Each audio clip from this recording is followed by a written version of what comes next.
Hello, my name is Michael. During COVID, I lived alone, which I still do, and that's not much fun at the best of times, but it was less fun during COVID. Did a bit of a quick measurement. My room is approximately 26 square metres. So I was starting to get cabin fever on a daily basis almost. Front yard has no grass. It's a sort of a concrete pebble mix.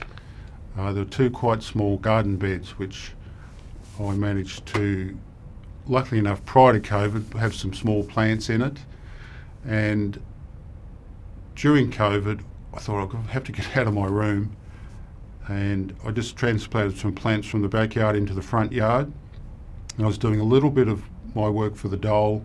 I could get a few plants from the community garden, and we had some restrictions in our movement, but not as much as others because we were working outdoors. And it turned into a really, really beneficial part of my day, something I hadn't anticipated. And I ended up just sitting in the front yard having a cup of tea, and I'd see people walk past and have a quick hello and chat and how you going, and the garden's looking good. So people I didn't know and still don't know to this day. And on occasion I would see the same people walk back past half an hour or 40 minutes later because they've just walked around the block, possibly because they don't want to go back home themselves. So I think a lot of people probably had cabin fever, even though they may have had 3 or 4 or 5 times the space I had. The feeling would possibly be the same. So sitting in the front yard and having a cup of tea and just waiting for people to have a chat was really made the time during COVID much more bearable. And another sort of unintended consequence is like traffic calming of sorts. There's very little cars. The piece was fantastic.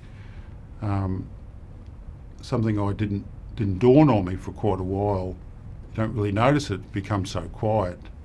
It's just quiet everywhere. So I wouldn't mind less traffic. I'll be more than happy with that. And I still have the garden going to this day. It has changed over time. Some plants die off and some require a lot more maintenance than I gave them, but it has still been, so that's probably early 2020 or probably early part of 2020. I started the garden. It's still going, has changed as gardens do. And that's about me.